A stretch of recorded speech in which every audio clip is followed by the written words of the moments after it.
Silence was Ayo and Amara Moyo's shield at Eastville High, where their African heritage made them instant targets. Jungle kids, Connor Rourke called them, orchestrating daily torments while his followers recorded every humiliation. They collected, each insult quietly, the monkey sounds, the banana peels, the stage confrontations, storing them away like fuel. No one bothered asking why the twins never reacted, why their posture remained perfect under pressure, or why their movements flowed with unusual grace. No one connected their composed expressions with discipline forged through years of martial arts training.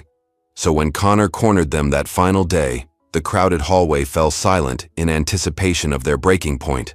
What they witnessed, instead, was the moment two master fighters finally decided that silence had served its purpose, and a small town's darkest secrets began unraveling with a single perfect block. Just before we get back to it, I'd love to know where you're watching from today. And if you're enjoying these stories, make sure you're subscribed because tomorrow's special episode is one you definitely don't want to miss. The early morning sun cast long shadows across Eastville's main street as a weathered Greyhound bus pulled up to the curb. Its brakes squealed in protest, doors hissing open to reveal three figures standing in the stairwell. 17-year-old twins, Ayo and Amara, stepped down onto the sidewalk, followed by their mother, Mama Moyo. The small town of Eastville had never seen anyone quite like them before.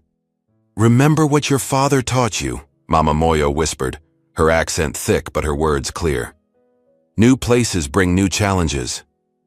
Ayo nodded silently, adjusting the strap of his backpack. His sister Amara stood tall beside him, her chin lifted, slightly higher as she noticed the stares from locals across the street. Their matching dark skin seemed to absorb the morning sunlight, making them glow against the faded backdrop of the small town.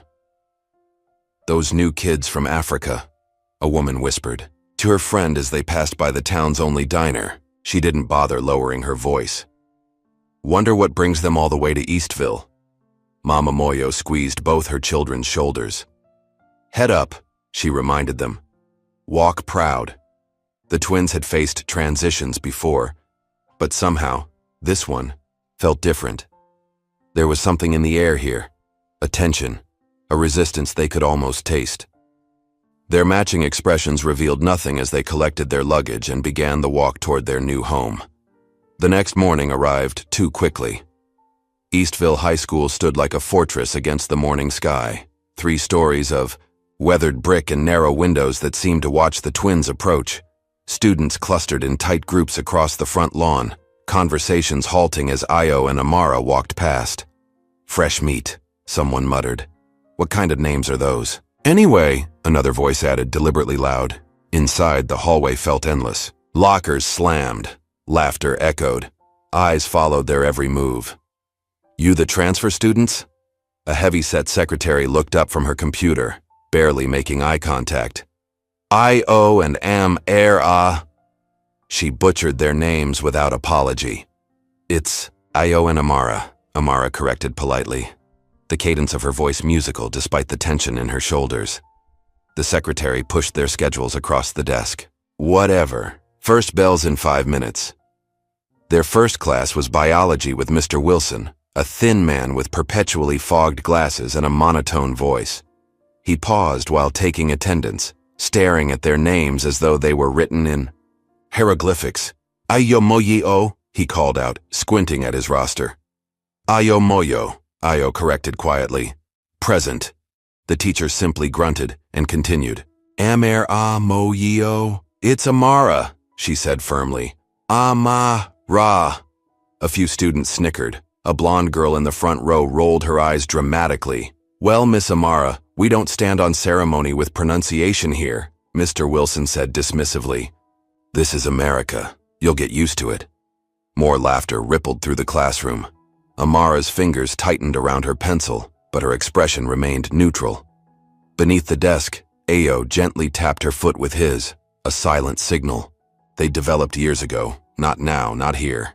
By lunchtime, word had spread through Eastville High about the weird African twins. The cafeteria fell into a hush as they entered, then erupted into pointed whispers. Ayo and Amara found a table in the corner, unpacking containers of home-cooked, Food Mama Moyo had prepared. Fufu with vegetable stew, the familiar smells bringing a moment of comfort. "What is that?" a girl at the next table asked loudly, wrinkling her nose. "It looks like mashed Play-Doh." Her friend made an exaggerated gagging sound. "Probably some jungle food." A tall boy with carefully styled dark hair pulled out his phone, snapping pictures. "This is definitely going on my story," he laughed. Caption: Wildlife Cafeteria. Amara stared straight ahead, methodically eating her lunch. Ayo did the same, though his eyes scanned the room, cataloging faces, noting exits, assessing potential threats, a habit their father had instilled in them long ago. The tall boy who'd taken the pictures suddenly stood, walking toward their table with exaggerated swagger. His Letterman jacket identified him as someone of importance in this school's hierarchy. A pretty blonde girl followed closely behind him, her expression a perfect mask of disdain. "Hey, new kids," the boy called, out, stopping directly in front of their table. His friend circle watched eagerly. "I'm Connor. This is Jessa. We run things around here." Neither twin responded, continuing to eat. Connor's smile tightened. He reached into his pocket and pulled out a banana peel, tossing it casually onto the floor in front of them. "Oops, dropped something for the jungle kids." Jessa laughed, the sound sharp enough to cut glass. "Love your outfits," she said, eyeing their clothes. "Do they sell those at the zoo gift shop?" The cafeteria erupted in laughter.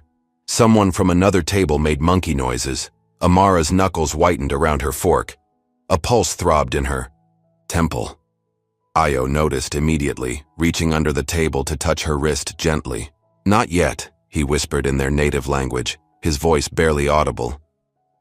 Amara took a deep breath, released her death grip on the fork, and smiled, a smile that didn't quite reach her eyes. "Thank you for the welcome," she said evenly. Her accent deliberately thickened.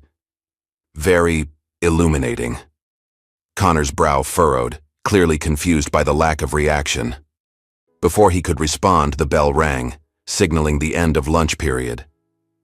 Later that afternoon, Amara found herself in the library, searching fruitlessly for a reference book for her history assignment. The school's collection seemed woefully inadequate. "To try the second shelf from the bottom," a quiet voice suggested from behind her.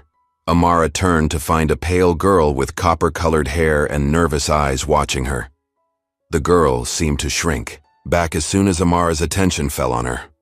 "World History Encyclopedia," the girl continued, her words punctuated by a slight stutter. "I used it last semester, it's pretty good." "Thank you," Amara said, crouching down to find the book. "I'm Amara." "I know," the girl replied quickly, then blushed. "I mean, everyone's talking. I'm Lena Miller." There was something different about Lena, a genuine quality that had been notably absent in their other interactions that day. She didn't stare or snicker.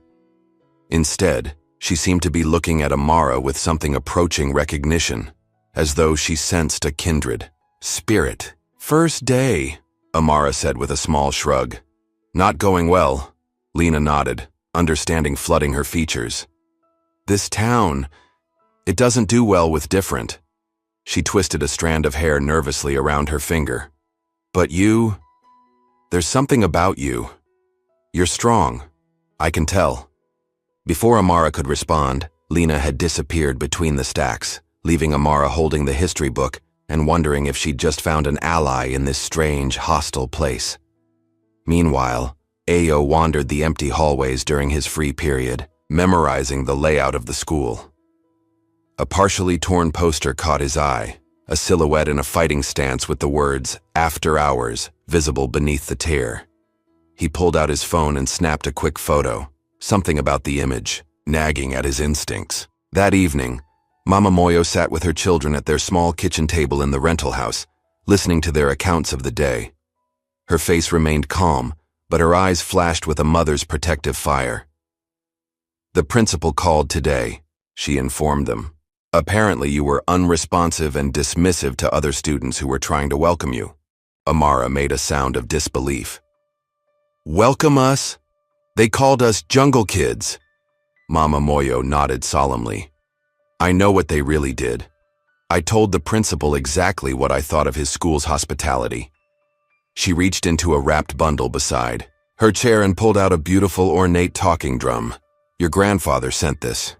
It arrived today. The twins' eyes widened. The drum was a sacred item from their homeland, carved with symbols of their family lineage. Words can fight louder than fists, Mama Moyo said, placing the drum on the table. Between them, remember what your father taught you about choosing your battles. Later that night, when the house was dark and quiet, Ayo and Amara moved silently through their shared bedroom, pushing furniture against the walls to clear a space in the center. They stood facing each other, bare feet planted firmly on the hardwood floor. Without a word, they tied blindfolds over their eyes. What followed was a display of martial arts mastery that would have stunned anyone fortunate enough to witness it. Their movements were fluid, precise, and perfectly synchronized. Each block, strike, and kick executed with technical perfection. They moved as mirror images, neither making a sound beyond the controlled rhythm of their breathing. These weren't the awkward, uncertain teenagers who had endured humiliation in the cafeteria hours earlier. These were disciplined fighters with years of intensive training, warriors disguised as ordinary students. When they finally removed their blindfolds, sweat glistening on their brows, they shared a look of silent understanding. Patience, strategy, timing. The lessons of their father, Baba Olin, echoed in their minds. The time would come to reveal their true selves to Eastville. But not yet. The next day, Amara found Lena waiting for her at her locker, clutching her books to her chest like a shield. I wanted to make sure you were okay, Lena said, her voice barely above a whisper. After yesterday, I mean. Amara offered a genuine smile, her first since arriving in Eastville. It takes more than words to break me. Lena glanced around nervously before leaning closer. There's something you should know about this school. Her stutter seemed to fade when she spoke with purpose. My brother Damon. He was a senior here. Last year. Was? They said he got expelled for fighting, then transferred to another school. Lena's eyes shimmered with unshed tears. But that's not what happened. He reported some hazing ritual to the administration. Dangerous stuff that was happening after hours. The next day, all his things were packed and my parents said he decided to finish school in another state. Her voice dropped even lower. But he would never leave without saying goodbye to me. Never. A cold feeling settled in Amara's stomach. You think something happened to him? I think he didn't leave town voluntarily, Lena confirmed, glancing around nervously. And I'm not the only one who's lost someone that way. The warning bell rang, cutting their conversation short. But as Amara headed to class, Lena's words echoed in her mind, connecting with the strange poster Ayo had found. At lunch, the twins once again sat alone with their traditional food. Connor and his followers seemed even more determined to make a spectacle of them. Look, the Jungle Kids brought their mud pies again, Connor announced loudly, strolling past their table.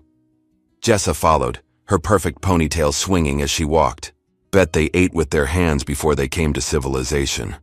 Amara kept her eyes fixed on her food, though her jaw tightened visibly. Ayo maintained his calm, seemingly oblivious to the taunts. After lunch, Amara reached into her backpack for her history textbook and froze. Nestled between her books was a small plastic monkey toy, its garish colors and bulging eyes clearly meant as an insult. Someone had placed a tiny banana in its hand and written Amara's cousin on a piece of tape stuck to its chest. Heat rushed to her face as she quickly stuffed the toy back into her bag, but not before Jessa noticed from across the hall.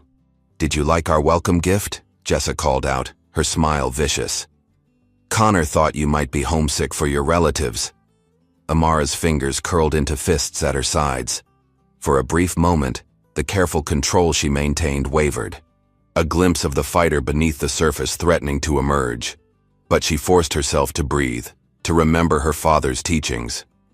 Later that afternoon, Ayo was walking Lena and Amara to their chemistry class when Jessa deliberately shouldered past them, sending Lena stumbling into the wall.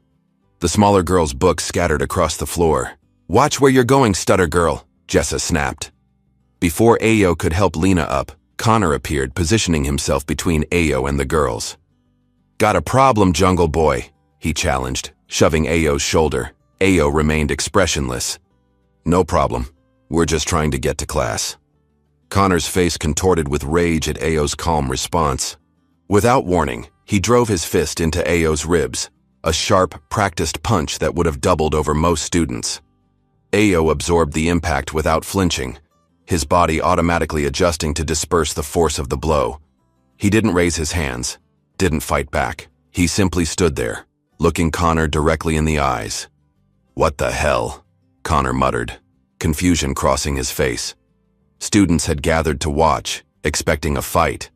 Whispers rippled through the crowd when Ayo made no move to retaliate. Is he scared? Why doesn't he do something? That should have hurt him.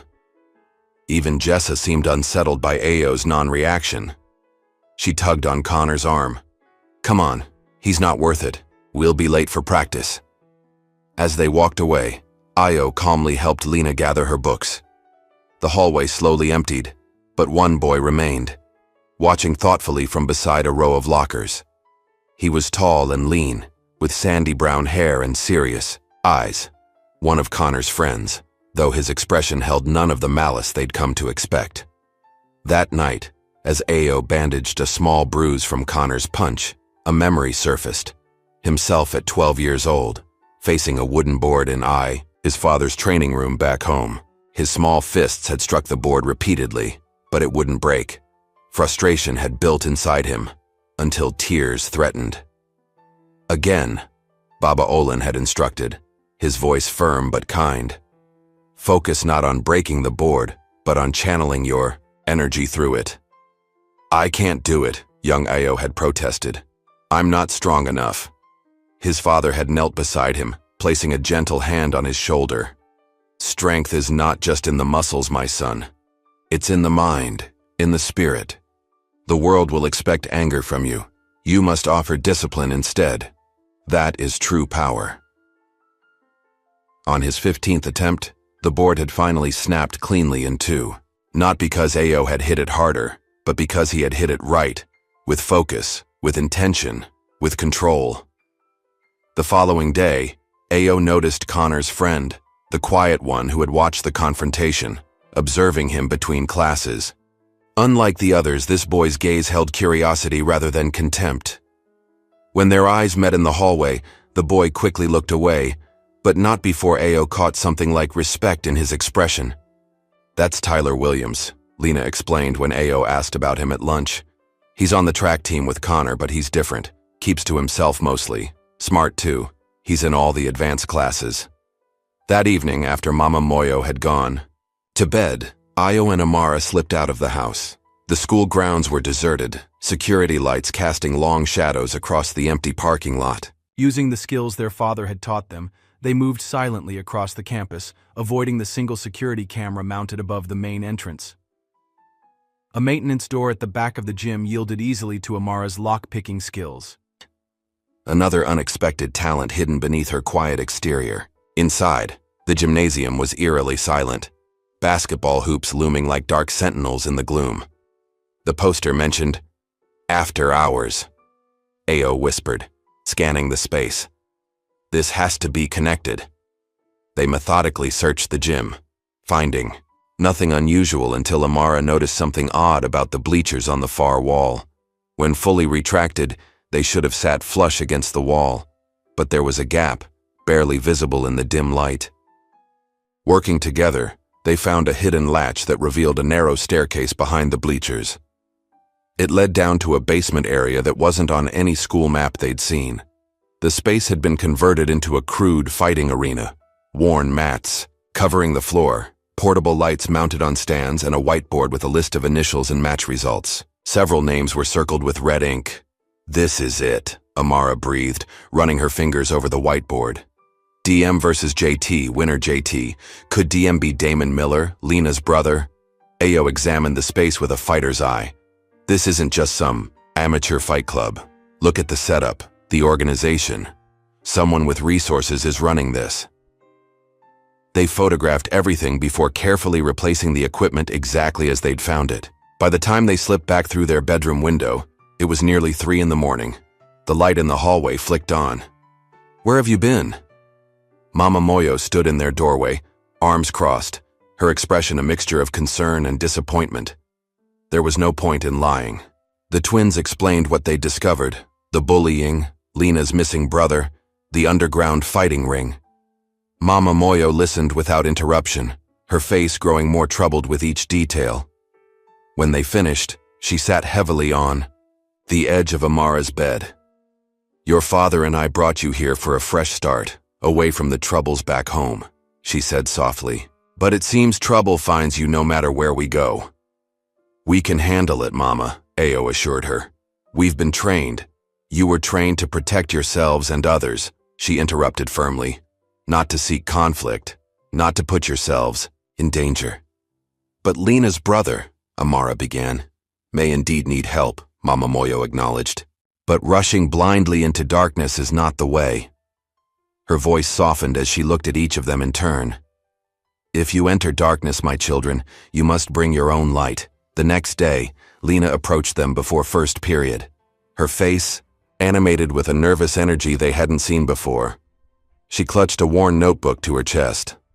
"I've been keeping track," she whispered, glancing around to ensure they weren't overheard.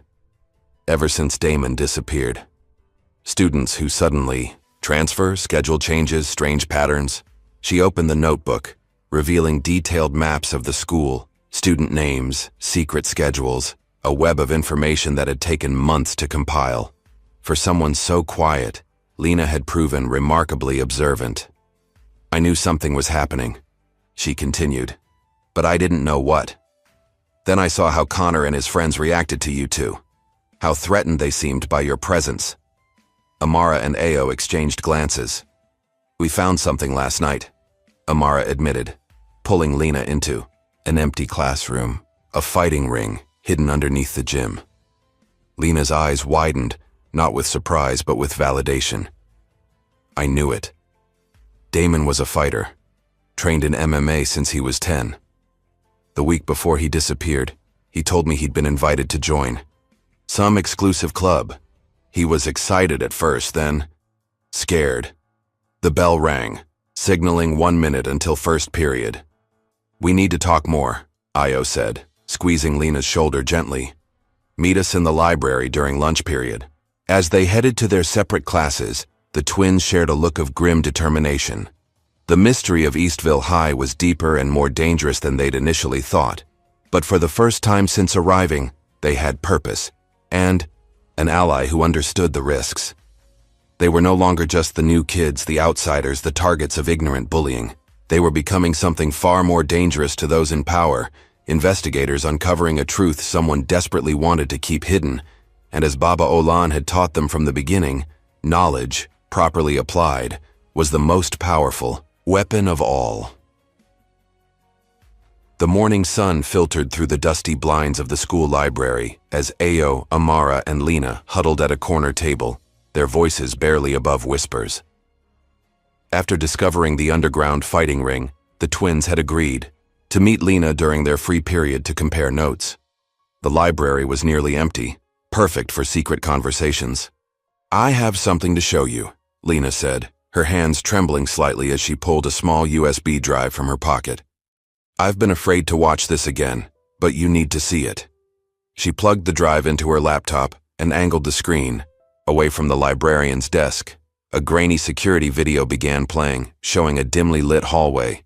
The timestamp indicated it was from nearly 11 months ago. "That's my brother," Lena whispered, pointing to a tall young man with the same copper hair as hers. He was arguing with an older man, Coach Bennett, the wrestling coach. Though there was no audio, the confrontation was clearly heated. Damon's face was flushed with anger as he gestured emphatically. Suddenly, the lights in the hallway flickered. When they came back on seconds later, Coach Bennett was alone, straightening his tie. Damon had vanished. "This is the last footage anyone has of my brother at school," Lena said, her voice catching. "The official story is that he was expelled for threatening a teacher and transferred to another school. But the next day, all his things were packed up, and my parents said he'd decided to finish senior year in Michigan with our uncle." She closed the laptop, her eyes hard with certainty. "Damon would never leave without saying goodbye to me. Never." Amara reached across the table, squeezing Lena's hand. "We believe you." "The school must have doctored this footage," Ao mused, his expression thoughtful. "But you managed to get a copy before they could alter all of them?" Lena nodded. Damon had a friend in the AV club who noticed the cameras in that hallway were disabled the day after this happened. He made me a copy, but he was too scared to go to the police. She lowered her voice further. 2 weeks later, that friend also transferred. The twins exchanged troubled glances. The situation was darker than they'd initially suspected. During the next few days, Amara began systematically mapping out the social hierarchy of Eastville High. She observed lunch tables, tracked group movements between classes, and noted which teachers overlooked certain students' behaviors. Her father had taught her that understanding power structures was essential to navigating any environment. "Connor isn't the real problem," she told Io one evening as they practiced silent kicks in their bedroom. "He's just the muscle. It's Jessa who's pulling the strings." "How can you tell?" Io asked, executing a perfect roundhouse kick that stopped mere inches from his sister's face. She didn't flinch. "Watch her eyes during lunch tomorrow," Amara replied, countering with a series of rapid jabs that her brother blocked effortlessly. She signals him when to act, when to back off. And notice how she's always watching the teacher's reactions, calculating. Connor's just a weapon, she points. Meanwhile, Ao had noticed Tyler Williams, Connor's supposedly loyal friend, observing them with increasing frequency. Unlike Connor's open hostility, Tyler's attention seemed almost protective. During PE, when Connor accidentally hurled a dodgeball at Amara's head, Tyler had deliberately stepped into its path, claiming it was his own mistake. One afternoon, Tyler was noticeably absent from school. That same day, Io overheard a conversation that made his blood run cold. He'd stayed late to complete a chemistry lab and was cutting through the parking lot when a black SUV with tinted windows pulled up to the school entrance. The back window rolled down to reveal a distinguished-looking man with salt and pepper hair, Mayor Rourke, Connor's father. "Make sure those African twins stay quiet," the mayor was saying to Principal Stone, who stood nervously beside the vehicle. "My boy says they've been asking questions, snooping around places they shouldn't." "They're just trying to fit in," the principal replied weakly. "Kids their age are naturally curious." "Curiosity can be dangerous," Mayor Rourke snapped. "If they start digging into the program, everything we've built could collapse. Keep them away from the gym after hours, understand? Use whatever excuse you need." The conversation confirmed their suspicions, whatever was happening in the underground. Ring had support from the highest levels of Eastville's authority. But why was the town's mayor involved in a high school fighting ring? That evening, Tyler showed up at the twins' house looking exhausted and on edge. "My dad had dinner with Mayor Rourke tonight," he explained when Amara opened the door. "I overheard things you need to know."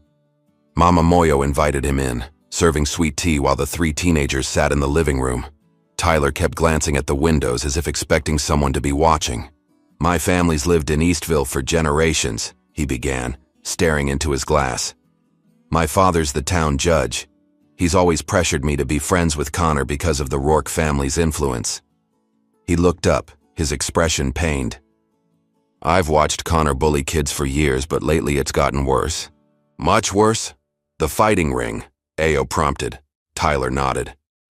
"It started about 2 years ago. Supposedly it was just an elite training program for the best athletes. Then kids started disappearing. Always the strongest fighters, the ones who asked too many questions, or the ones who won against the wrong people. Like Lena's brother, Amara murmured. "Exactly like Damon," Tyler confirmed. He was one of the best fighters they'd ever recruited, but he started questioning the operation. He found out they were drugging some of the fighters to make them more aggressive, more compliant. When he threatened to expose them, he trailed off, his implication clear. "But what's the purpose?" Mama Moyo asked, her normally serene face clouded with concern. "Why risk so much for a high school fighting club?" Tyler's voice dropped to a whisper. "It's not just a club. They're recording the fights, selling them to private collectors who bet massive amounts of money. And they're recruiting. The best fighters get scholarships that are actually contracts to compete in underground circuits across the country. The next day, Io spent his lunch period in the town library, searching archived newspaper articles. In a dusty corner, he discovered a bulletin board labeled Eastville High School Transfers, photographs of students who had left suddenly over the past 3 years. He recognized some of the names from the whiteboard in the underground ring. But what chilled him most were the 3 faces marked with small yellow stars. Below them, a handwritten note from a librarian. Missing persons reports filed, no follow-up. These weren't just students who had transferred, they had vanished, and no one in authority seemed concerned. When he showed his findings to Amara and Lena, they began connecting more dots. The fighting ring wasn't just exploiting students, it was potentially trafficking them. Later that week, Io opened his locker to find a folded note wedged into the vent. The handwriting was careful, deliberate. "They're watching you. Stay out of the gym after hours." The warning only. Strengthened their resolve. That night, Amara decided to take a dangerous step, attending one of the underground fights to gather intelligence. Using makeup techniques their father had taught them for stealth operations, she disguised herself as one of the quiet senior girls who always blended into the background. The fight wasn't held in the school gym this time, but in an abandoned warehouse on the edge of town. Amara slipped in with a group of students, keeping her head down and her body language submissive. Just another spectator excited for the show. The makeshift arena was larger than she'd expected, with actual stadium seating. Surrounding a raised platform, professional lighting equipment illuminated the fighting area, and several high-end cameras were positioned at strategic angles. This was no amateur operation. Mayor Rourke himself presided over the event from a special section, surrounded by men in expensive suits who were clearly not from Eastville. Money changed hands openly as fighters were announced. The main event featured a masked fighter known only as the Ghost versus a muscular senior Amara recognized from the wrestling team. The Ghost moved with unnatural precision, effective but oddly mechanical, as if following programming rather than instinct. During one exchange near her section, the fighter's sleeve rode up, revealing a distinctive tattoo on his forearm. 3 interlocking triangles. Amara's heart raced. She'd seen that design before, in a photo on Lena's desk of her brother, Damon. The Ghost wasn't just another fighter, he was Damon Miller, supposedly halfway across the country but actually fighting right here in Eastville, his movements suggesting he was under some kind of control. As the school week progressed, Connor's behavior toward the twins grew increasingly hostile. He seemed to be watching Ao with particular intensity, as if trying to solve a puzzle. "You're not what you seem," he cornered Ao one day after gym class, his voice low and threatening. "Nobody takes a hit like you did and doesn't flinch. Nobody." Ao maintained his calm facade. "Maybe I just have a high pain tolerance. Or maybe you're hiding something," Connor hissed. "I'm going to figure you out, Jungle Boy. And then I'm going to break you in front of everyone." Connor's growing obsession was becoming dangerous. In the cafeteria, he loudly announced to his circle that he could take down that African kid with one hand tied behind my back, his voice carrying deliberately to where Ao sat. "He's trying to provoke you," Amara warned her brother as they walked home that afternoon. "He wants you to show your skills so he can report back to his father." "I know," Ao replied quietly. "But how long can we keep pretending? If Damon is being used like a fighting machine, others probably are too. We can't just watch it happen." For the first time since arriving in Eastville, the twins found themselves at odds. Amara wanted to take action immediately, to expose the fighting ring, find evidence of the mayor's involvement, and rescue Damon. Ao counseled patience, believing they needed more information before risking direct confrontation. Their disagreement came to a head that evening in their bedroom, voices rising until Lena, who had been helping with their research, had to step between them. "Fighting each other is exactly what they want," she reminded them, her stutter completely gone when she spoke with conviction. "We need to be smarter than that." As they calmed down, Mama Moyo appeared in the doorway, a knowing sadness in her eyes. She carried their grandfather's talking drum, placing it gently on Ayo's desk. "The ancestors speak louder when silence becomes dangerous," she said softly. Your father would say it's time to listen. That night, as Eastville slept, the twins sat facing each other with the drum between them. They didn't play it. They didn't need to. Its mere presence served as a reminder of who they were, where they came from, and the wisdom of generations that flowed through their veins. Tomorrow would bring new challenges, but tonight they found their center again, together, as they had always been. Morning dawned with a social media firestorm. Someone had created a fake screenshot of direct messages supposedly sent from Amara to Connor, making it appear she was begging him not to hurt her brother. The messages portrayed her as terrified and submissive, reinforcing every stereotype the bullies had tried to pin on them. By first period, everyone at Eastville High had seen the fabricated conversation. Students pointed and whispered as the twins walked through the halls. Pathetic, one football player sneered as Amara passed. Begging for mercy already. Amara maintained her composure, though inside she was seething. Io walked beside her, his expression revealing nothing but his eyes constantly scanning, assessing the shifting social dynamics around them. The fake messages had accomplished their goal, isolating the twins even further while building Connor's reputation as someone to be feared. The tension built throughout the morning until lunchtime when Connor decided to escalate the situation.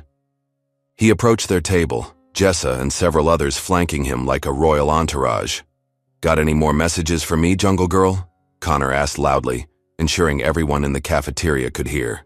Maybe you'd like to beg in person this time. Amara kept eating, not looking up. Connor leaned closer. Your brother's just as pathetic as you are. All that silent treatment. I bet he screams like a little bitch when I finally... What happened? Next occurred so quickly that even Io didn't have time to intervene. Amara's hand shot out, connecting with Connor's face in a perfect open-palmed slap.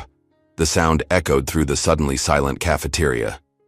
Connor staggered back, more from shock than pain, his cheek blazing red with the imprint of her hand. Don't you ever, Amara said, her voice deadly quiet. Talk about my brother that way.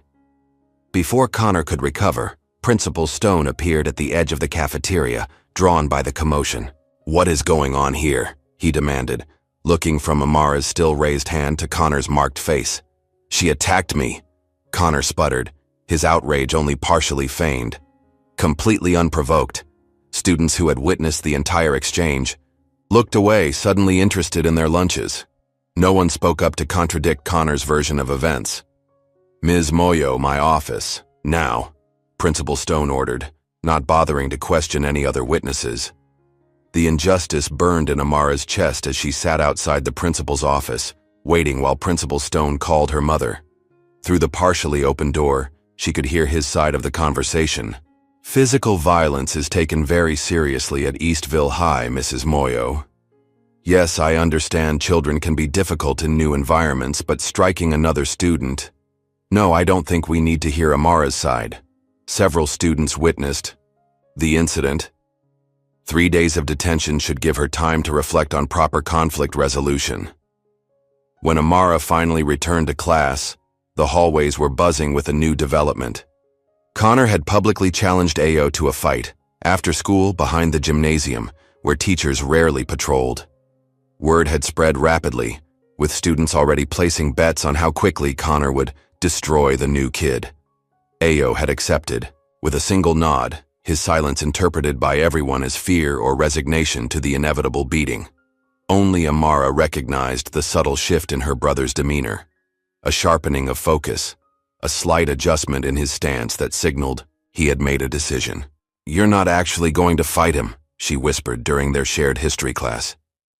I'm going to end this, Ao replied softly. Not his way, my way. Tyler caught up with them between periods, his expression worried. You don't have to do this. Connor's been training in that underground ring for months. He's dangerous. So am I, Ao said simply. By the final bell, nearly half the school had made plans to witness the confrontation. As students streamed toward the back of the gymnasium, Amara and Lena exchanged concerned glances. This had escalated beyond a simple, schoolyard fight. It had become a public spectacle that would either cement Connor's dominance or shatter it completely. Meanwhile, at home, Mama Moyo seemed to sense what was coming. When Ayo said he'd be home late due to a school situation, she didn't press for details. Instead, she went to her room and returned with a small cloth pouch filled with healing herbs and a strip of fabric that had belonged to their father. "Your father had many fights in his life," she said, pressing the items into Ayo's hand. "Some with his body, more with his mind. He always said the victory that matters happens here." She touched her son's forehead gently. "You already won, my son. Remember that." As the afternoon sun cast long shadows across the school grounds, a crowd formed a loose circle behind the gymnasium. Connor stood in the center, already shirtless, showing off the muscular physique he'd developed through years of sports and, more recently, underground fighting. Jessa stood nearby, her eyes gleaming with anticipation. Ayo arrived with Amara and Lena flanking him.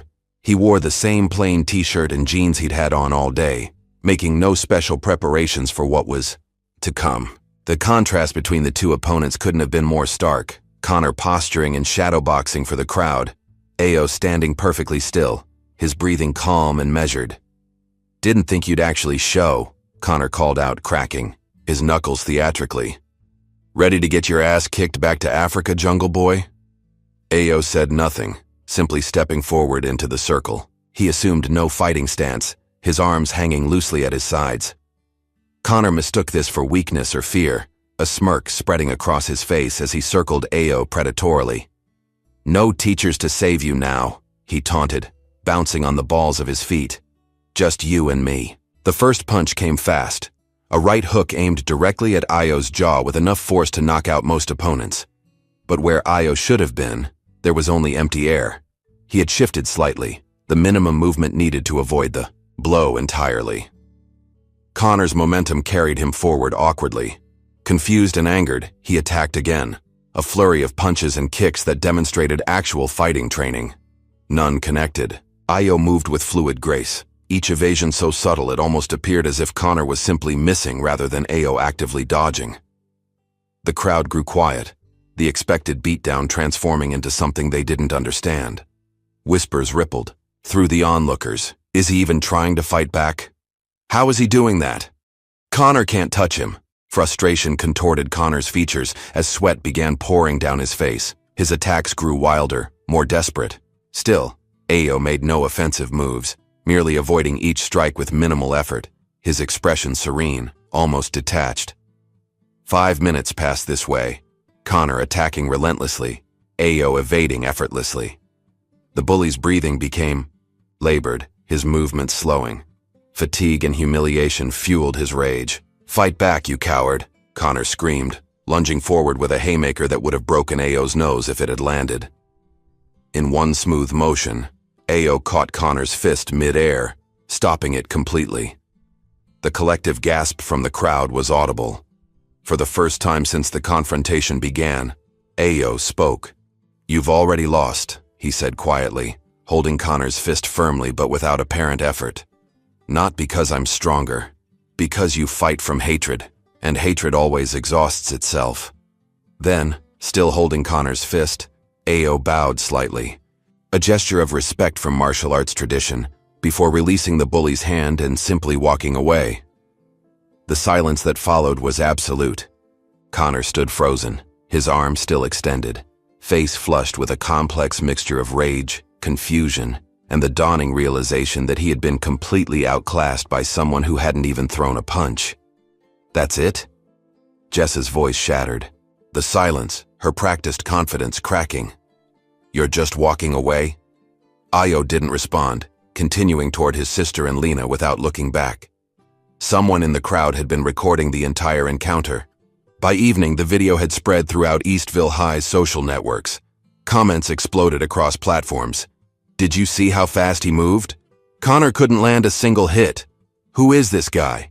The kid who doesn't hit back." This new nickname spread rapidly, transforming Ayo from an object of ridicule to one of fascination overnight. Connor's humiliation was complete. his carefully constructed image as Eastville's apex predator shattered by someone who hadn't even deemed him worth fighting. The power dynamics that had ruled the school for years shifted precariously in the aftermath. That night, Connor's rage found no outlet, no release. He barricaded himself in an empty classroom, overturning desks and smashing equipment in blind fury. When Jessa found him, he was breathing heavily, surrounded by destruction. "This isn't part of the plan," she hissed, glancing nervously at the damage. "You're supposed to be in control." "He humiliated me," Connor snarled. "Everyone saw it. Those twins are ruining everything." "Your father won't be pleased," Jessa warned. "We were supposed to keep them intimidated, not turn them into celebrities." Connor's eyes darkened. "My father said to handle it, so I'm handling it, my way." The threat hung in the air between them, ominous and undefined. Later that evening, as the twins shared the events of the day with Mama Moyo over dinner, she listened with pride tinged with concern. "You acted with honor today," she told Ao, squeezing his hand. "Your father would be proud, but remember, those who lose power rarely surrender it gracefully. Be vigilant." Her warning proved prophetic. Shortly after midnight, the sound of breaking glass shattered the quiet of their home. Ayo was instantly alert, moving silently to Amara's bed to wake her. They communicated without words, using hand signals their father had taught them years ago. Intruders. Multiple. Downstairs, Amara nodded, slipping from her bed like a shadow. Together they moved to their bedroom door, listening intently. Heavy footsteps moved through the living room below, at least 3 people making no effort to conceal their presence. A sharp cry from Mama Moyo's room spurred them into action. They raced down the hallway to find 2 masked men dragging their mother from her bed. A third stood in the doorway, keeping watch. What followed was unlike the controlled display Ayo had shown at school. The twins moved with lethal precision, their years of training unleashed at full force. Amara delivered a perfectly executed kick to the kidney of the man holding her mother, causing him to release his grip and crumple to the floor. Ayo simultaneously struck the second intruder with a series of rapid blows to nerve centers that left him temporarily paralyzed. The third man turned to flee, but found Amara blocking his path. He swung a heavy flashlight at her head. She ducked under the arc of his swing and swept his legs from under him, sending him crashing to the floor. All 3 intruders managed to scramble to their feet and escape through the front door, leaving behind a single ski mask and the distinct impression that they hadn't expected their victims to fight back so effectively.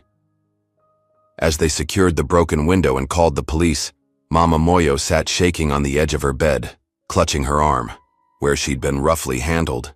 A bruise was already forming on her temple where she'd been pushed against the wall. The responding officers took statements, but seemed strangely reluctant to pursue the case aggressively. "Probably just local kids causing trouble," one officer suggested, despite the twins' insistence that these were grown men who had targeted them specifically. After the police left, Mama Moyo applied healing herbs to her bruises while the twins secured the house as best they could. In the kitchen, Amara's hands trembled slightly as she made tea, not from fear, but from barely contained fury. "They came into our home," she said, her voice dangerously quiet. "They put their hands on Mama." Ao shared her anger, but his expression remained controlled. This wasn't random. This was a message from Connor, or more likely his father. They stayed together in the living room for the remainder of the night, taking turns keeping watch. As dawn broke, Amara took her brother's hand, their fingers interlocking as they had countless times throughout their lives. "No more holding back," she said firmly. "We tried it their way. We stayed quiet, didn't make waves. And they came for Mama anyway." Ao looked into his sister's eyes, seeing his own resolve mirrored there. After a moment, he nodded. "You're right. It's time we fight back. With strategy." The patience they had maintained since arriving in Eastville had served its purpose. It had given them time to understand the terrain, identify their enemies, and find allies. Now, that patience had reached its natural end. The twins would no longer hide who they truly were. Rain drummed steadily against the rusted metal roof, creating a rhythmic backdrop that matched the twins' movements. Abandoned for nearly a decade, The old Patterson warehouse on the outskirts of Eastville had become their sanctuary. Here, miles from prying eyes, Ayo and Amara could finally unleash the full extent of their training. 3 days had passed since the break-in at their home. 3 days since they'd made the decision to stop hiding. 3 days of careful planning, gathering allies and preparing for what was to come. Again, Ayo instructed, circling his sister as she executed a complex sequence of strikes against a makeshift training dummy. Faster this time. Remember what Baba taught us. Unpredictability is your shield. Amara nodded, sweat glistening on her forehead despite the cool air. She repeated the sequence, her movements so quick they blurred, in the dim light filtering through the warehouse's grimy windows. Without warning, Ayo attacked from her blind spot. She sensed rather than saw him coming, dropping to a crouch and sweeping his legs from under him. He rolled with the fall, springing back to his feet with a satisfied nod. Better. For the next hour, they sparred intensely. Blindfolded kicks, silent kata drills, endurance exercises that pushed their bodies to the limit. This wasn't the restrained practice they'd confined themselves to in their bedroom. This was training with purpose and controlled fury, each movement honed to protect themselves and those they cared about. As the sun began to set, casting long shadows across the warehouse floor, they heard the crunch of gravel outside. Both instantly froze, moving silently to defensive positions on either side of the main entrance. The heavy door creaked open, and Lena stepped inside, clutching her notebook and a backpack. "Just me," she called out, knowing better than to surprise them. "I brought the maps and those old blueprints of the school I found in the library archives." The twins relaxed, emerging from the shadows. Lena had proven herself a valuable ally, her quiet demeanor hiding a determined spirit and a brilliant, analytical mind. "Did anyone follow you?" Amara asked, accepting the bottle of water Lena offered. "No, I took the long route like you showed me." Lena hesitated, then squared her shoulders. "I want to be more than just the brains of this operation. I need to learn to defend myself too." The request didn't surprise them. Since discovering that her brother was alive but being controlled by whatever sinister forces ran the underground fights, Lena had grown increasingly resolute. "It won't be easy," Ayo warned gently. "We've been training since we were 5 years old."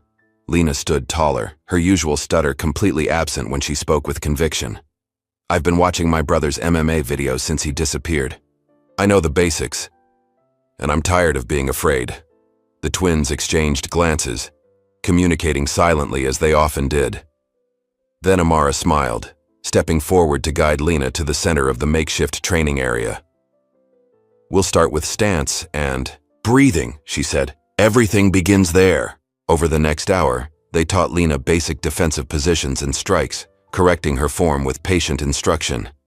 To their surprise, she absorbed the teachings quickly, her body remembering movements she'd observed her brother practicing countless times. "You're a natural," Ayo encouraged after she successfully blocked a series of slow, controlled attacks from Amara. Lena blushed slightly at the praise but continued practicing the movements with determination. When we find my brother, I want to be strong enough to help him."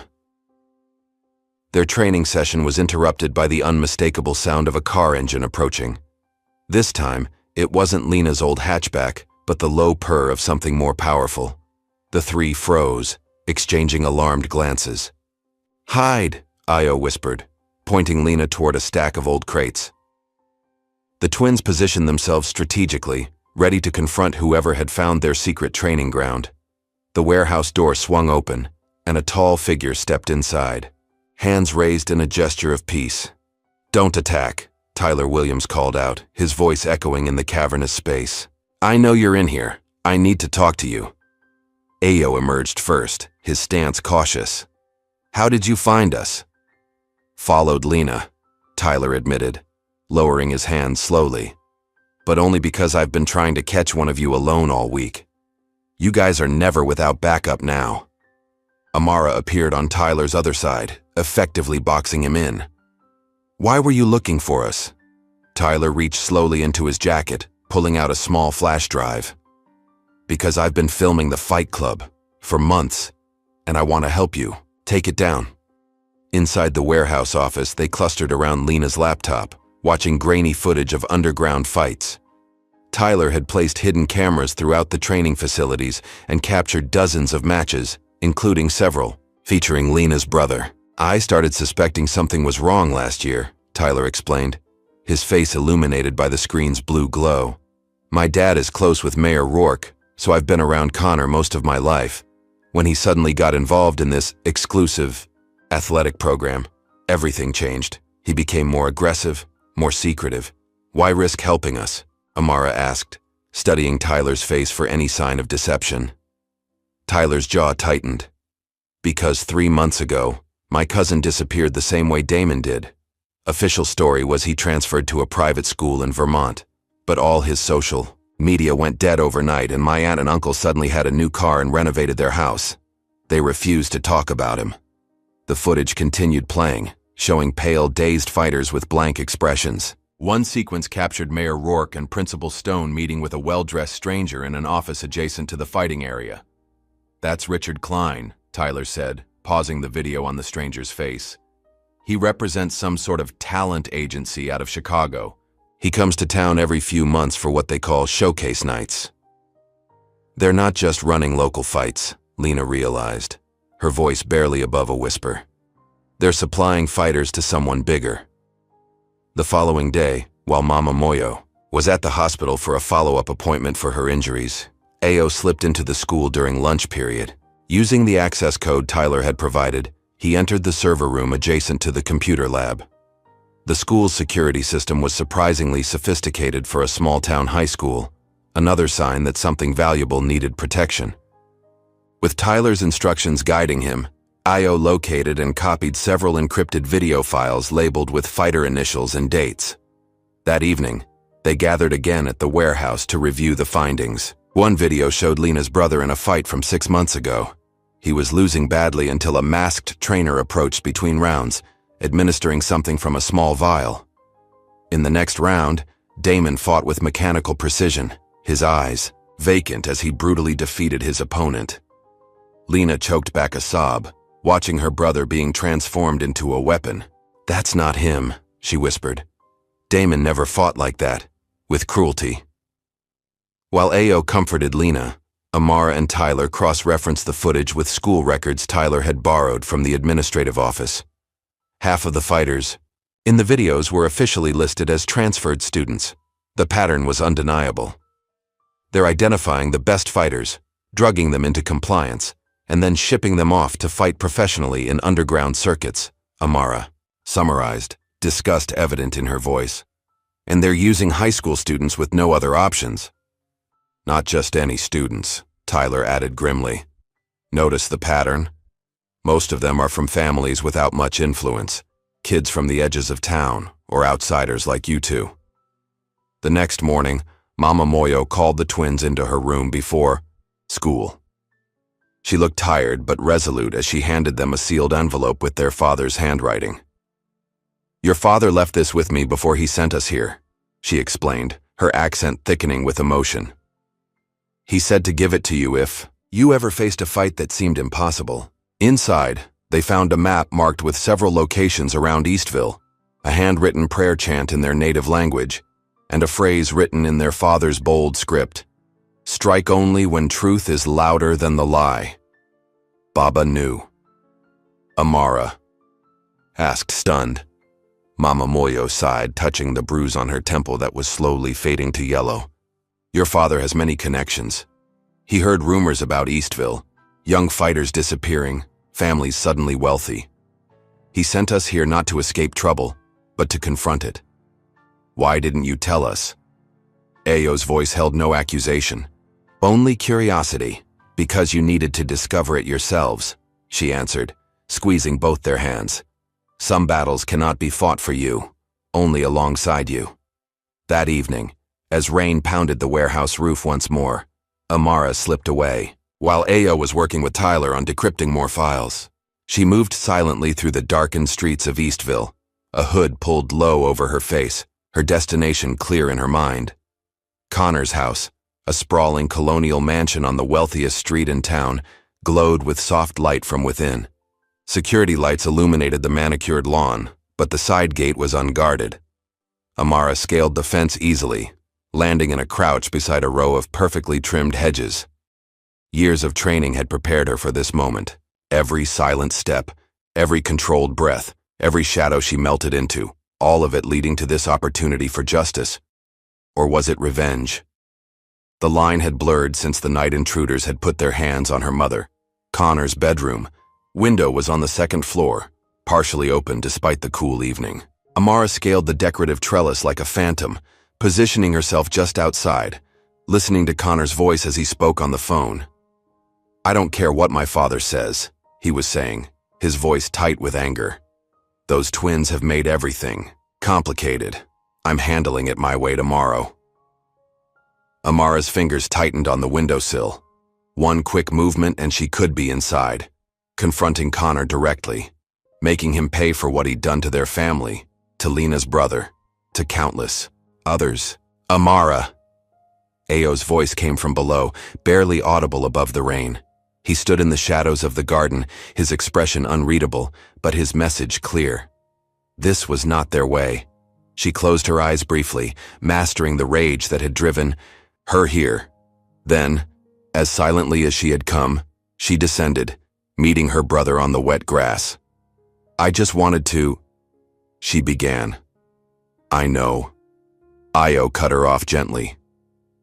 "But that's what they expect from us. They want us to act from anger so they can label us as dangerous, as exactly what they've been saying we are." They walked home in silence, rain soaking through their clothes. Amara knew her brother was right, but the fire inside her refused to be extinguished completely. There had to be a way to fight that honored their training while still delivering justice. The answer came the following day in the form of a sealed envelope delivered to Ayo's locker. Inside was an ornate invitation card with embossed lettering. "Selected fighters are invited to participate in the spring showcase this Friday at 11 p.m. Location to be provided upon acceptance. Exceptional talent will be considered for regional advancement opportunities." At the bottom, scrawled in Connor's handwriting, "Time to see what you jungle kids are really made of. Be there, or everyone finds out you're cowards." Tyler confirmed. It was legitimate. The spring showcase was the biggest underground event of the year, with scouts from various fighting circuits in attendance.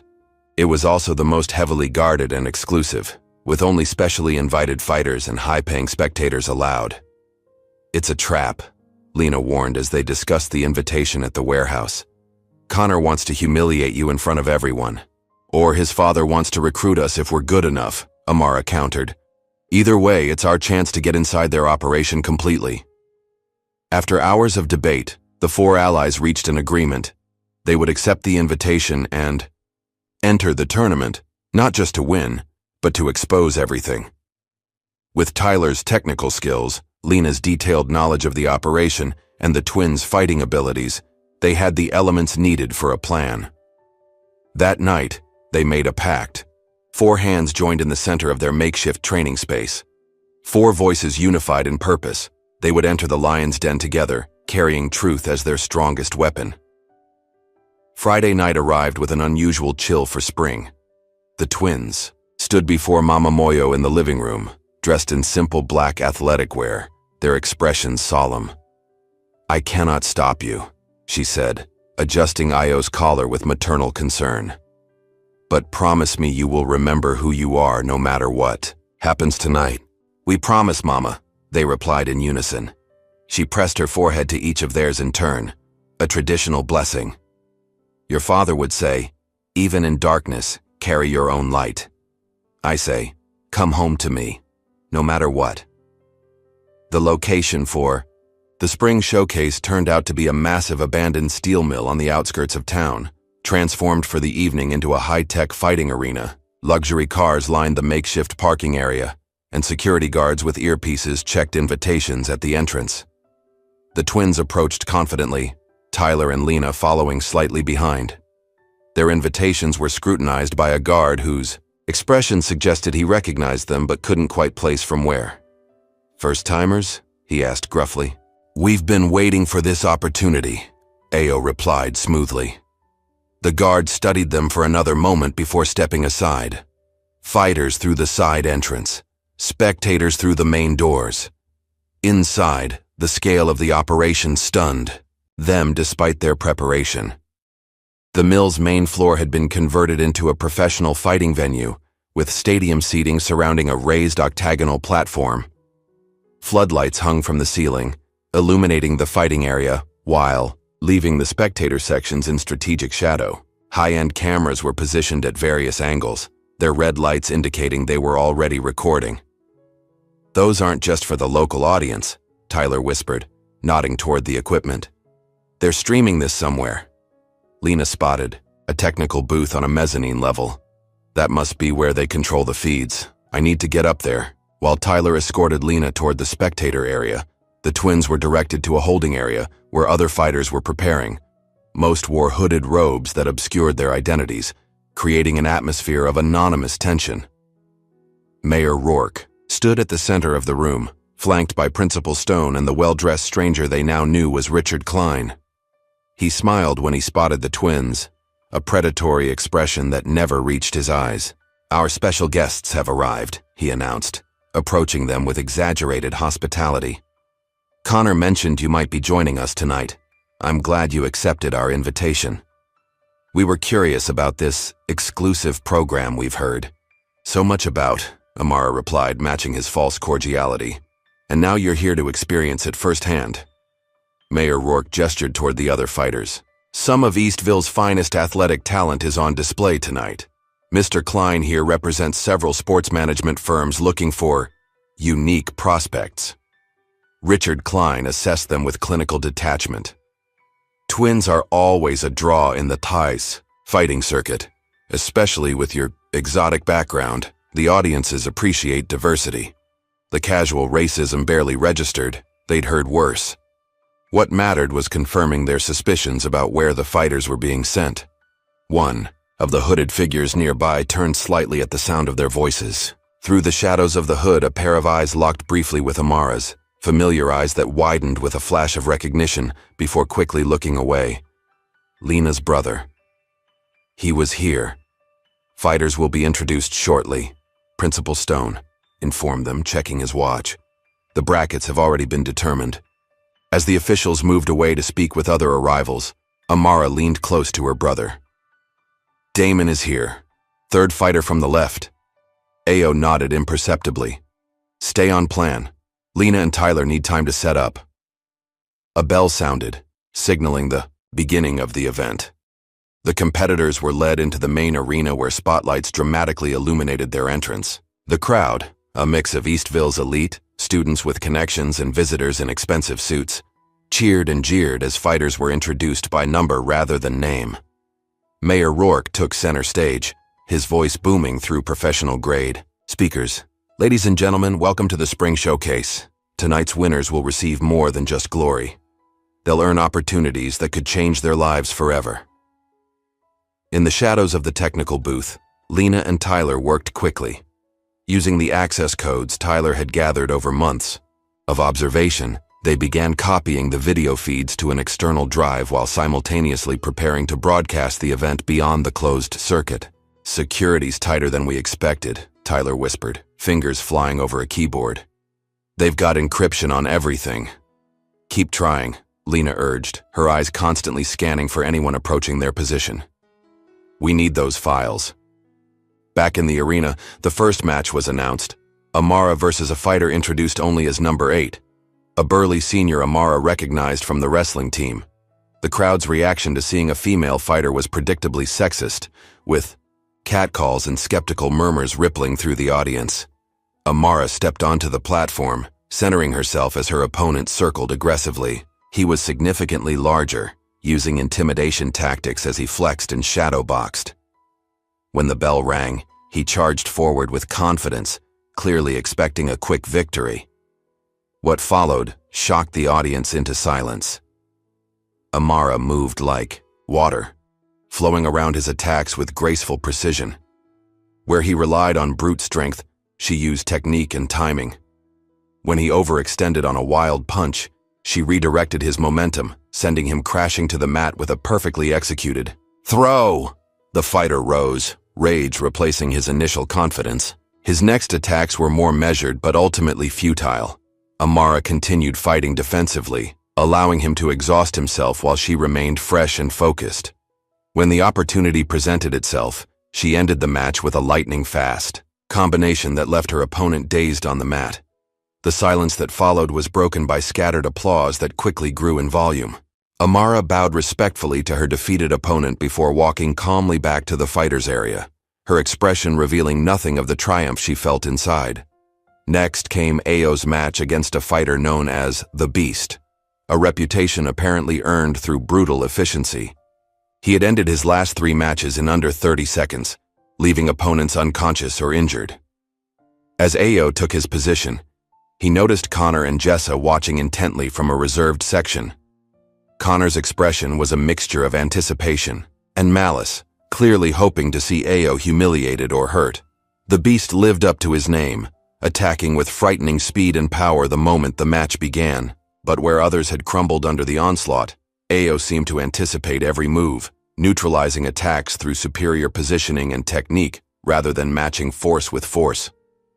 "Fight back," someone yelled from the crowd as Ayo continued his defensive strategy. After nearly 2 minutes of frustrating his opponent, Ayo finally saw his opportunity. The Beast, growing desperate, left a momentary opening.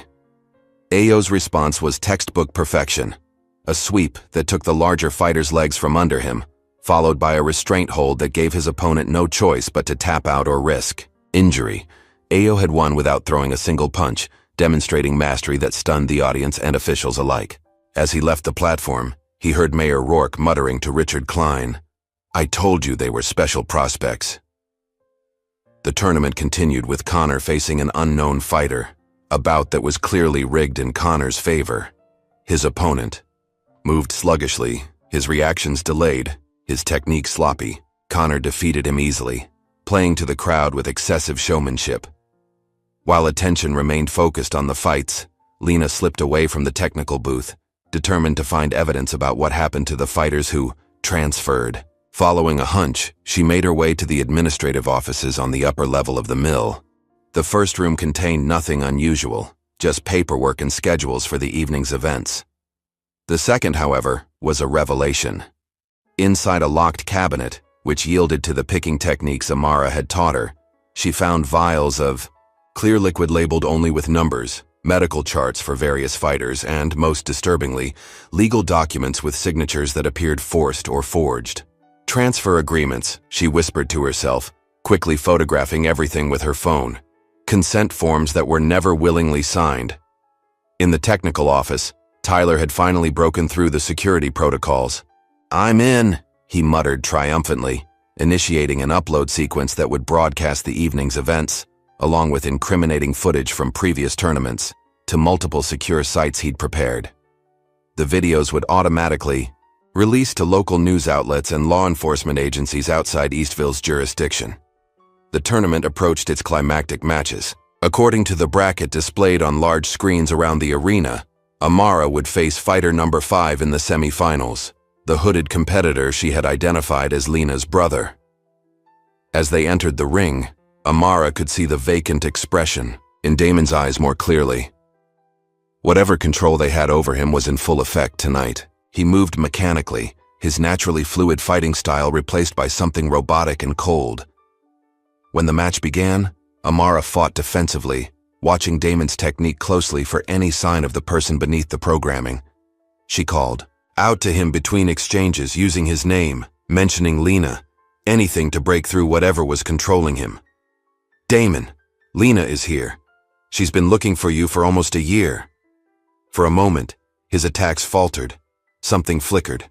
In his eyes, confusion, recognition, pain. Then it was gone, replaced by the blank stare as he pressed forward with renewed aggression.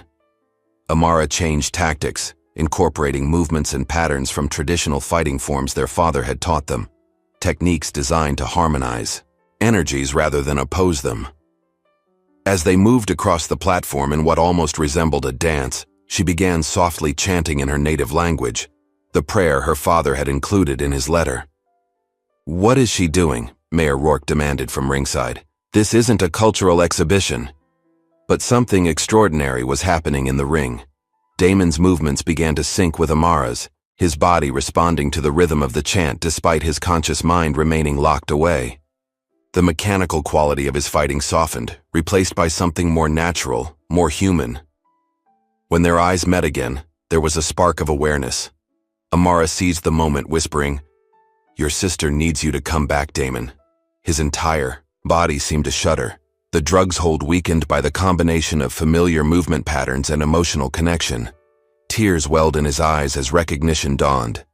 "Lena," he whispered, before collapsing to his knees, overwhelmed by the sudden return of his consciousness after months of chemical suppression. The audience murmured in confusion. This wasn't the spectacular combat they'd expected. Mayor Rourke signaled frantically to security personnel, who began moving toward the ring. At that moment, alarms blared throughout the facility. Red emergency lights began flashing as the building's security system detected Tyler's unauthorized access and data transmission. "We've been compromised," Principal Stone shouted, rushing toward the technical booth. "Shut it down! Shut everything down!" Mayor Rourke grabbed a microphone.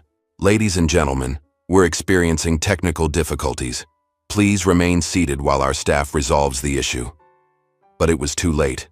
On screens throughout the arena, footage began playing, not of the current matches, but of previous tournaments, interspersed with clips of young fighters being drugged, Mayor Rourke making deals with Richard Klein, and forged documents being prepared. Chaos erupted as spectators realized what they were witnessing. Some rushed for the exits while others stayed, transfixed by the evidence of corruption unfolding before them. "Lock the exits," Mayor Rourke commanded. "No one leaves until we find who's responsible." Security guards moved to secure the building, effectively trapping everyone inside. Ayo and Amara exchanged glances across the arena. The situation had escalated beyond their original plan. Now it wasn't just about exposure. It was about survival. Connor, enraged by the disruption and the twins' obvious involvement, climbed onto the platform. "You!" he shouted, pointing at Ayo. "This ends now. No rules, no referees, just you and me." The crowd, despite the chaos, responded to the challenge with renewed attention. A circle formed around the platform as Connor stripped off his shirt, revealing a physique clearly enhanced by more than just natural training. His eyes had the same slightly glazed quality they'd noticed in Damon and other fighters. "He's using their drugs," Amara realized, helping Damon to a safer position at the edge of the crowd. Ayo stepped forward to meet Connor in the center of the platform. This time, there would be no walking away, no passive resistance. The truth needed to be revealed completely, including the reality of who the twins really were. "Let's finish this," Ayo agreed, his voice carrying across the suddenly hushed arena. The circle of light surrounding them seemed to isolate their confrontation from the larger chaos unfolding throughout the building, creating a moment of focused intensity amid the breakdown of the entire operation. The final confrontation was about to begin. The air in the steel mill crackled with tension as Ayo and Connor faced each other in the center of the platform. Around them, chaos unfolded.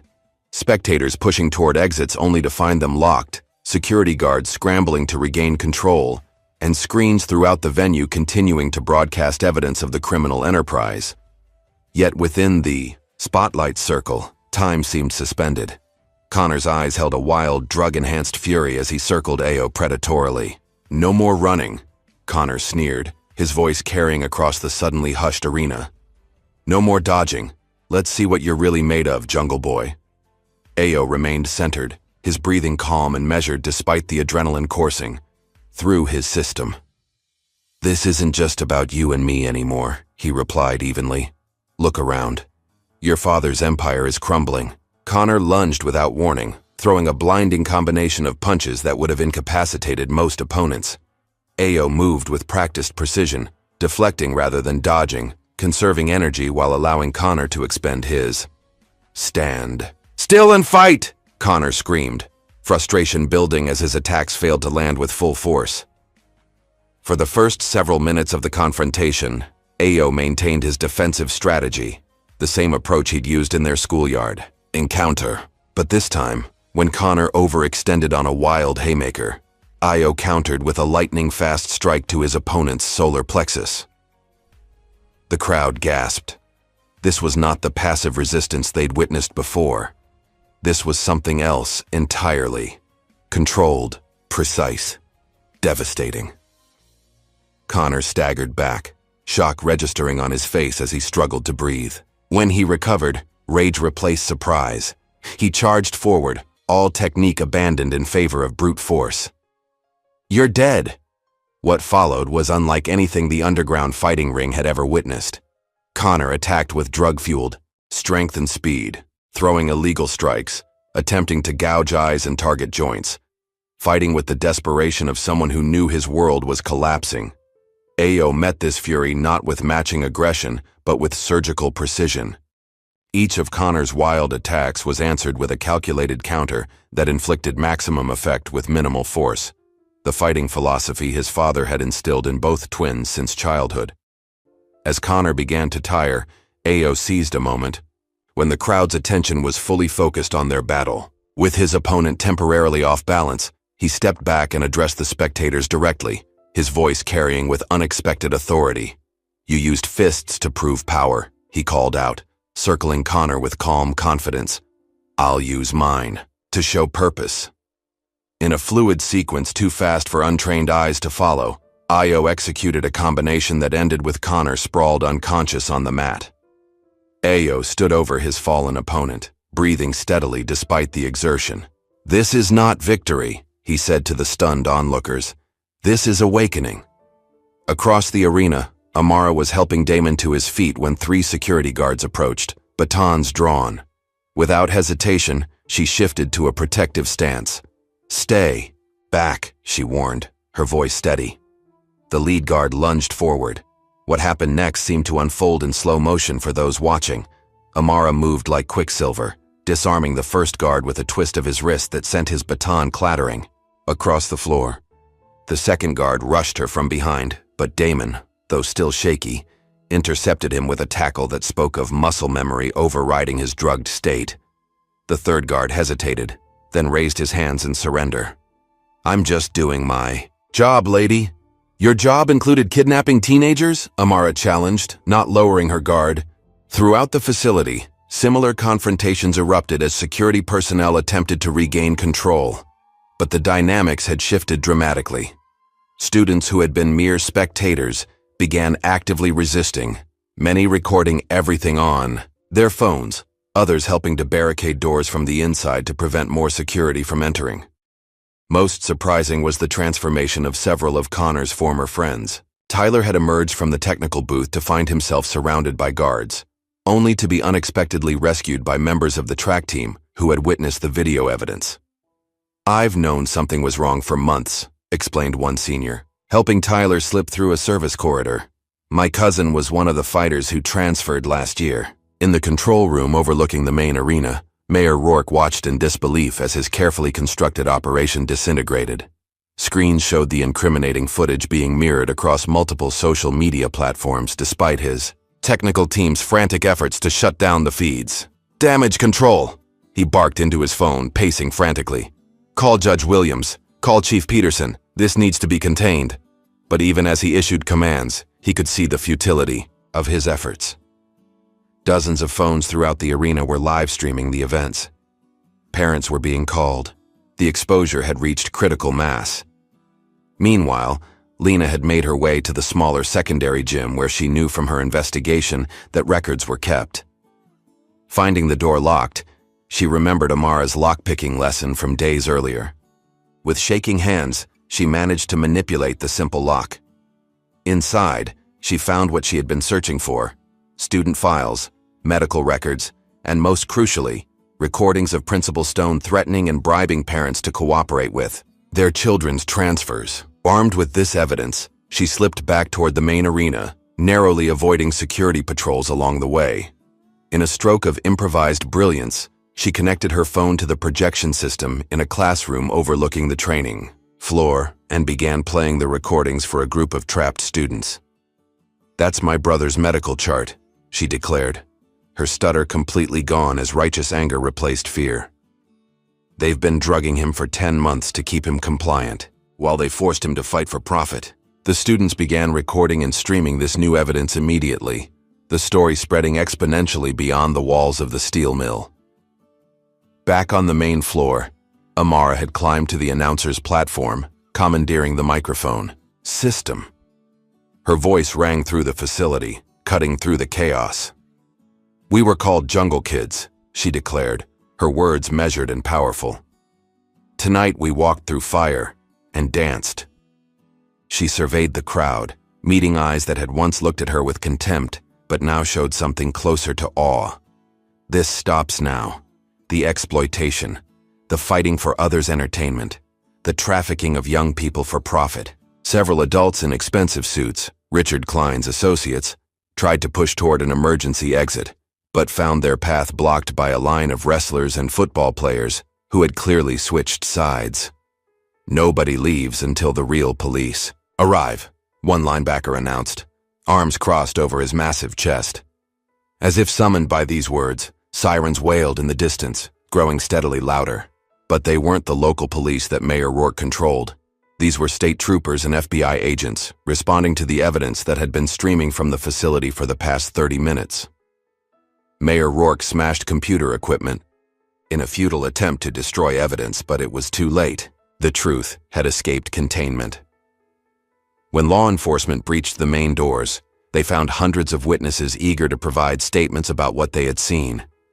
Through the chaos of arrests and testimony, the twins moved quietly, helping Damon and other drugged fighters to medical personnel who had arrived with the authorities. Their mission accomplished, they had no desire to remain at the center of attention.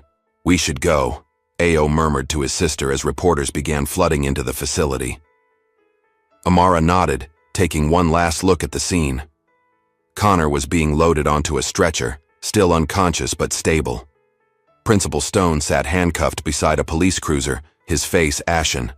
Richard Klein and his associates were being photographed and fingerprinted by FBI agents specifically tasked with investigating human trafficking, and throughout it all, students who had once been silent bystanders or active participants in the bullying were now speaking up, sharing stories, standing together against what had been happening beneath their school.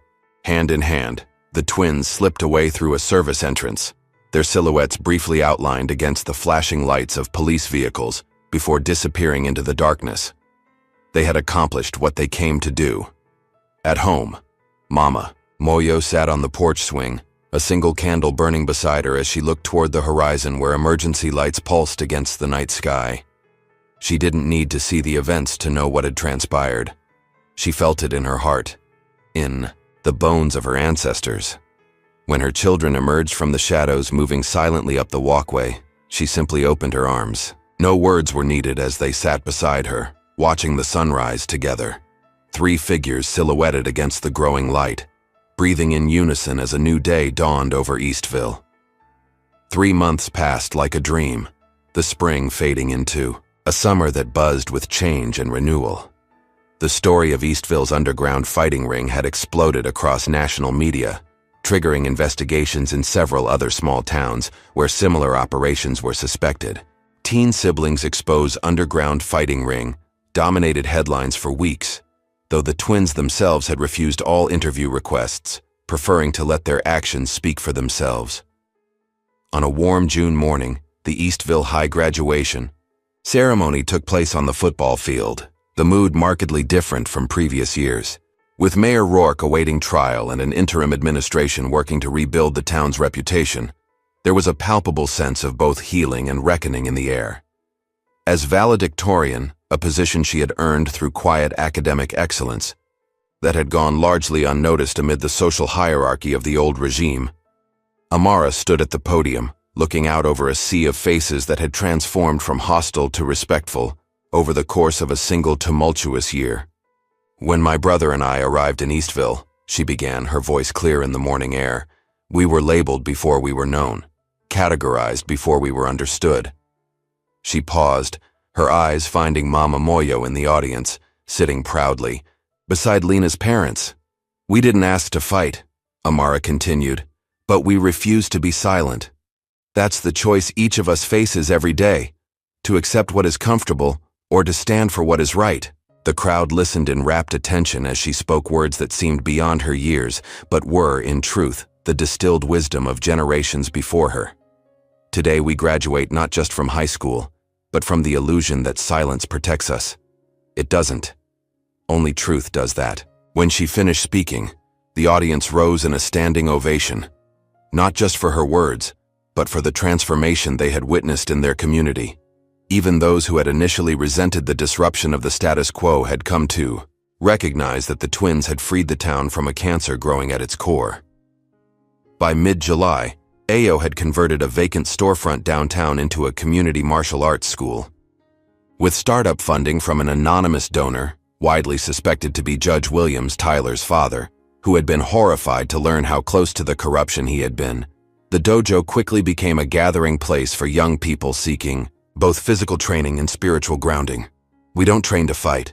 We train to prevent fighting," Ayo explained to his first class of students, a diverse group that included former bullies alongside those who had been bullied. "The strongest person in any confrontation is the one who maintains control." The philosophy resonated in a community still healing from the revelation that their leaders had exploited their children. Parents who had once viewed the twins with suspicion now sought their guidance, recognizing that the discipline and values they embodied were exactly what Eastville needed. Lena's transformation was perhaps the most remarkable of all.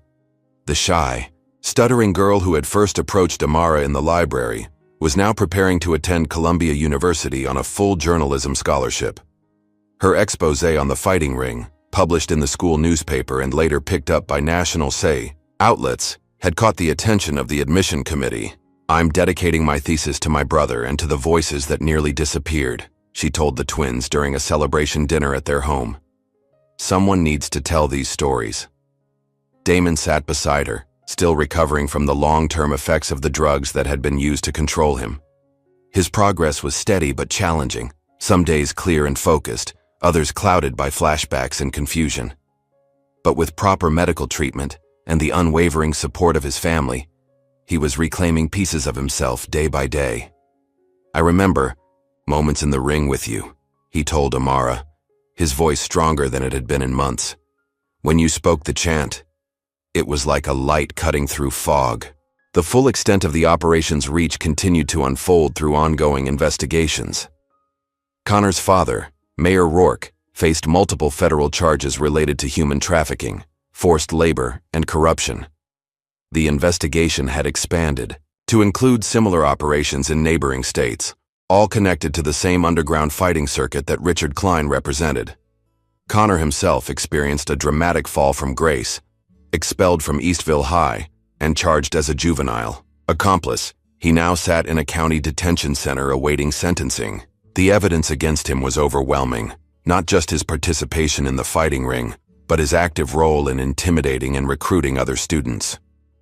In a small, sterile visitation room, Connor watched a recording of Ayo's graduation speech on the small TV mounted to the wall.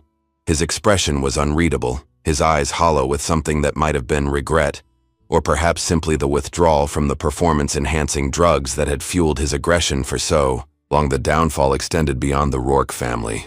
Principal Stone had turned state's evidence, providing details about how the operation had begun and expanded over the years. His testimony implicated numerous local officials and business leaders who had invested in or profited from the trafficking of young fighters.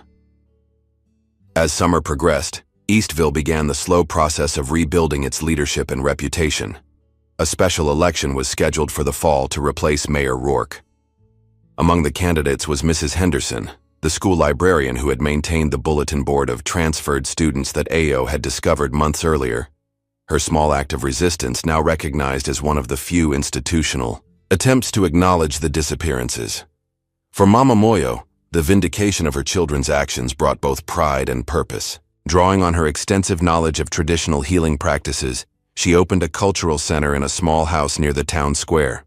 There, she offered classes in meditation, herbal medicine, and the wisdom traditions of her homeland. "In my country," she explained to a group of curious townspeople during an open house, "we believe that healing happens in community, not in isolation. The drum calls us together so that we might remember who we are. The talking drum that had once sat quietly in the twins' bedroom now occupied a place of honor in the center's main room. Children and adults alike were drawn to its presence, asking questions about its origins and meaning, eager to understand the culture that had produced such extraordinary young people. Tyler, whose secret documentation had provided the evidence needed to bring down the fighting ring, found his own path forward. Initially ostracized by those who saw him as a traitor to his social class, he eventually earned respect for his courage in standing against corruption despite personal risk. Courage, he told a group of middle schoolers during a community forum, on bullying, is switching sides when it matters, even when it costs you something. He had decided to defer college for a year, instead working as Ayo's assistant instructor at the dojo. The experience of teaching younger children the principles of respect and discipline was healing the damage done by years of complicity in Connor's bullying regime. As August approached, new students began arriving at Ayo's dojo daily, some seeking self-defense skills, others drawn by the philosophy he taught. The diversity of faces was striking, former enemies training side by side, children of privilege working alongside those from Eastville's most neglected neighborhoods. "Why did you open this place here?" asked a newcomer, a boy who had once laughed at Connor's banana peel joke during the twins' first week at school. "After everything that happened, you could have just left." Ayo considered the question thoughtfully as he adjusted the boy's stance. "Leaving doesn't change things," he replied. "Staying and building something new, that's how transformation happens." The dojo had become more than just a martial arts school. It was a symbol of what Eastville could become, a community where strength meant protection rather than exploitation, where discipline channeled energy toward growth rather than destruction. On the last evening of summer, as golden light bathed the town in a warm glow, Ayo and Amara met at the abandoned warehouse where they had trained in secret months earlier. The space held memories of fear and determination, of plans made and risks taken. "Should we keep it?" Amara asked, running her hand along a wall where they had mounted makeshift training equipment. As a reminder? Ayo smiled, shaking his head. "We don't need reminders of the fight. We need spaces for what comes after." They had discussed converting the warehouse into an expansion of their community programs, perhaps a center for arts and athletics, where young people could explore their talents without the pressure of competition. The plans were still taking shape, but the intention was clear: to build rather than merely oppose. As twilight deepened around them, the twins moved to the center of the warehouse floor. Without words, they assumed their training positions, facing each other as they had countless times throughout their lives. They donned blindfolds, a training technique their father had taught them to sharpen awareness beyond visual cues.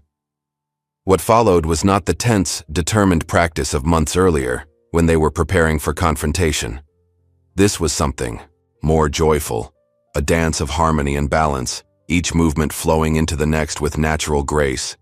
Their synchronized kata demonstrated years of training, yes, but also the deeper connection that had sustained them through every challenge. They moved as mirror images, yet each maintained their distinct essence: Amara's fierce precision, Ayo's grounded power. When they finally removed their blindfolds, perspiration glistening on their brows, they looked at each other, and for the first time in months laughed with pure, unburdened delight. The sound echoed through the empty warehouse, transforming the space just as they had transformed Eastville, not by force, but by authentic presence. Outside, the first stars appeared in the darkening sky as they walked home together, their shadows stretching long behind them. The path ahead was not without challenges. There would always be new battles, new tests of their principles, but they walked with the confidence of those who had discovered their purpose and the courage to live it fully. Eastville had called them jungle kids, intending to diminish and other them. Instead, the twins had shown the town what true strength looked like: not dominance over others, but mastery of oneself; not inflicting pain, but healing it; not silencing truth, but amplifying it until it could no longer be ignored. As they reached their front porch where Mama Moyo waited with cups of ginger tea, They knew that the legacy they were building was larger than their personal vindication. It was about creating spaces where others could discover their own power and purpose. "The ancestors are pleased," Mama Moyo said softly, as they sat together on the porch swing, watching nightfall blanket their adopted hometown. "You have honored your father's teaching. You have brought light into darkness." The twins smiled, shoulders touching as they sipped their tea in comfortable silence. Tomorrow would bring new students to the dojo, new challenges to face, new opportunities to build rather than break. But tonight, in this moment of quiet connection, they were simply Ayo and Amara, brother and sister, fighters and healers, exactly who they were meant to be. Their story had started with isolation and prejudice but was ending with community and understanding. Not an ending at all, really, but a beginning, for themselves and for a town learning to see with new eyes. Have you ever wondered what incredible strengths lie dormant in those we choose to underestimate? Perhaps the quiet ones among us aren't hiding weakness, but mastering power beyond our imagination. Like and subscribe for more stories that reveal the extraordinary hidden beneath the ordinary.